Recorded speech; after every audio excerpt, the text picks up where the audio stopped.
450 mobile phone, anti jammer device, سینکڑوں سمیں، 20 U S B, 70 T V sets, L C Ds, surround sound speakers, چھوٹے اور بڑے fridge, dispensers, پنکھے، air cooler, water cooler, heaters, juicers, microwave oven, 100 سے زائد gas cylinder, 56 ton ration, 8 سے 10 نجی کچن اور کراکری اور پکانے کے برتن۔ اگر آپ کو ان میں سے کچھ بھی چاہیے ہو، اگر آپ کو ان میں سے کچھ بھی چاہیے ہو تو برائے کرم کراچی سینٹرل جیل سے رابطہ کیجئے، آدھی سے کم قیمت پہ دستیاب ہیں۔ یہ سارا مال و متاع اور جہیز وہاں کے 6000 قیدیوں سے برآمد ہوا ہے۔ یہ مجھے لگ رہا تھا کہ کہیں الیکٹرانکس مارکیٹ میں ڈاکہ پڑا ہے۔ ہاں جتنا آپ سامان لسٹ کر رہے ہیں کہ یہ سب کچھ چوری ہوا ہے۔ مجھے جو ہے نا ٹام اینڈ جیری یاد آ گیا کہ بعض اوقات وہ چیزیں چھپا کے لے کے جا رہے ہوتے ہیں نا، کوئی پکڑ کے دوسرے کو الٹا کر کے یوں کرتا ہے تو اتنا سارا سامان نکلتا ہے اس میں سے۔ تم پہلے بولتے تھے تو کلپ ہم رکھ لیتے ہیں اپنے پاس یار، لیکن نیز مسجد کی لائبریری سے جہادی مواد اور کتابوں کے درمیان موبائل فون اور ڈرگز اور 33 لاکھ روپے نقد بھی پکڑے گئے۔ اچھا یہ تلاشی ہوئی کیوں؟ کیونکہ پچھلے ہفتے شیخ محمد ممتاز اور محمد احمد خان فرار ہوئے، لشکر جنگوی نئی بخاری گروپ کے ممبر سے، وہ فرار ہوئے کراچی سینٹرل جیل سے۔ اچھا فرار بھی کیسے ہوئے، یہ بھی بڑی انٹرسٹ ہو رہی ہے کہ جیل کی سلاخیں کاٹی، جیل بیرکس کی، ججز کے چیمبر میں کچھ ٹائم آرام بھی کیا، اور جج وہاں کے جو اٹیچڈ باتھ روم ہے وہاں پر شیو بھی کیا، ان کے داڑھی اور بال شال بھی ملے، and so on and so forth۔ 13 جون کو ممتاز اور خان دونوں کو جوڈیشل کمپلیکس بھیجا گیا کیونکہ کہا گیا کہ ممتاز کی وہاں پر پیشی تھی اینٹی ٹیررسٹ کورٹ میں، اور آپ کو پتا ہے کہ جیل میں ہی ایک جوڈیشل کمپلیکس ہے جہاں پر یہ جو ہائی ویلیو اور ڈینجرس کرمنلز ہوتے ہیں اور آپ ان کو کورٹ تک نہیں لے جانا چاہتے تو آپ وہاں پر ہی ان کا ٹرائل ہوتا ہے۔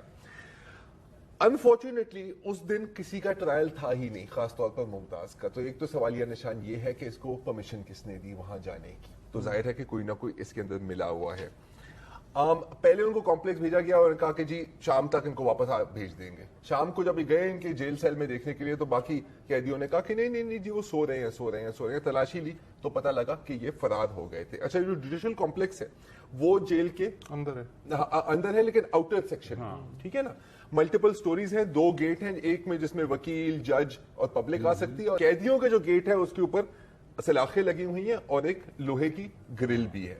ظاہر ہے کہ مشین ٹولز کے بغیر آپ اسے نہیں کاٹ سکتے، اور وہ مشین ٹولز بھی وہاں پر ملے ہیں۔ مجھے اگر یاد پڑتا ہے ذرا تو جب یہ بھاگے ہیں اس سے 3 روز پہلے وہاں جیل میں باقاعدہ ایک ڈرل کی گئی کہ قیدی جو ہیں یہاں سے نہ بھاگ سکیں، ایک پوری ٹریننگ ایکسرسائز ہوئی اور موک ایکسرسائز بھی کی گئی کہ قیدی جو ہیں کسی بھی طریقے سے نہ بھاگنے پائیں، اور سیکیورٹی بھی ہائی الرٹ کر دی گئی۔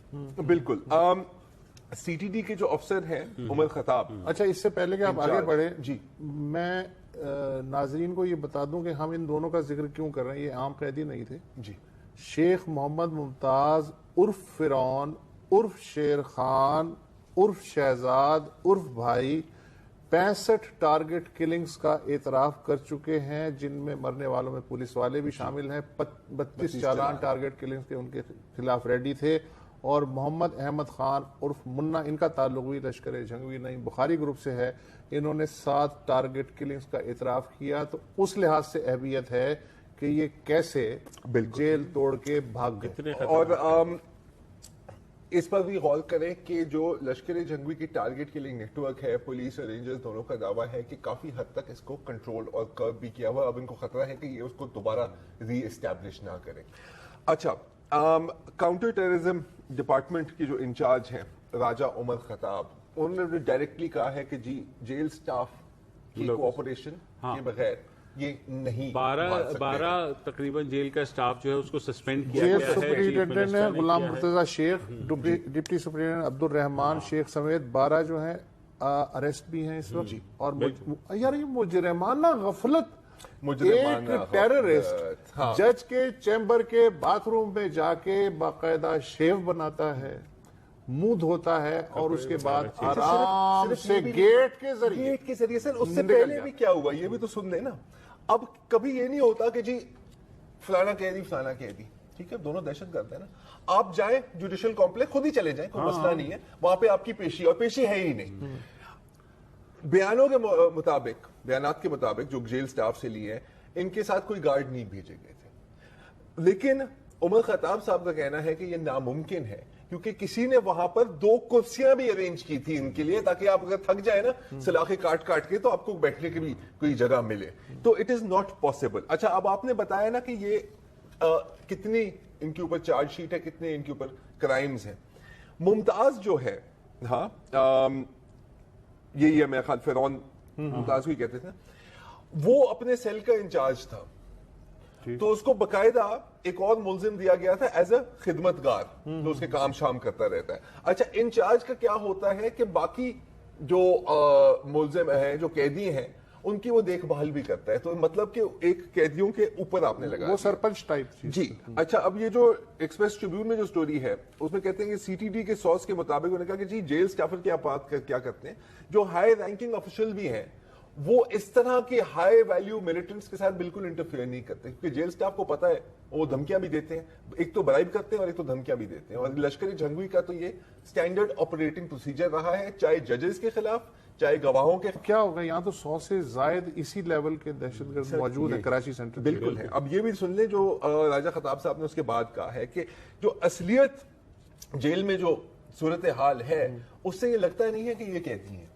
یہ انہوں نے کہا کاؤنٹر ٹیررزم ڈپارٹمنٹ کے انچارج کہہ رہے ہیں یار, مطلب کوئی ان نیمڈ سورس نہیں کہہ رہا کہ بھائی ان کے جو جیل سٹافرز ہیں وہ ان کے ڈسپوزل پر ہوتے ہیں ٹھیک ہے, ان کے تبادلے بھی وہی ڈیٹرمن کرتے ہیں اور کچھ بھی ان کی ایکٹیویٹیز کے بارے میں کوئی کچھ نہیں کہہ سکتا. اچھا جیلز کی سیکیورٹی اللہ مطلب جب بنو جیل بریک ہوئی تو احتیاط کا یہ عالم تھا کہ کراچی سینٹرل جیل کے گرد ایک اس سے بھی اونچی دیوار جو ہے وہ تعمیر کی گئی.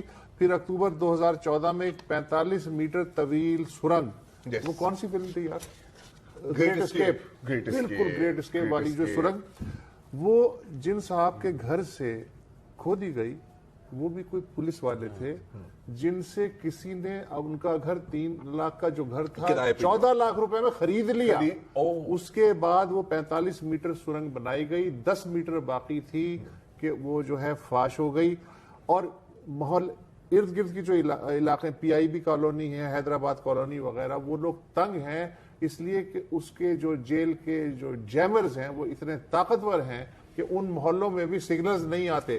ایک طرف سیکیورٹی کا یہ عالم اور دوسری طرف 2 بھائی جنہوں نے تقریباً 70 ٹارگٹ کلنگ کی ہیں, آرام سے گیٹ کھولتے ہوئے نکل لیا. اچھا ہوا کہ آپ نے بنو جیل بریک کی بات کی کیونکہ بنو جیل بریک کے بعد ظاہر ہے, اور بنو جیل بریک آپ کو یاد کراتے ہیں کہ یہ اپریل 2012 میں تقریباً 200 سے 300 طالبان کے ملیٹنٹس نے حملہ کیا بنو سینٹرل جیل. حملہ نہیں کیا, وہ تشریف لائے. تشریف لائے ویسے راکٹ لانچر سے تو آئے, وہ تشریف لائے تھے. سر جب 300 آتے ہیں نا تو وہ تشریف ہی لاتے ہیں نا سر, حملے کرنے کی ضرورت نہیں ہوتی کیونکہ آپ گیٹ کھول ہی دیتے ہیں کہ صاحب کیا کرو گے, راکٹ لانچر ہے, ہیوی مشین گنز ہے.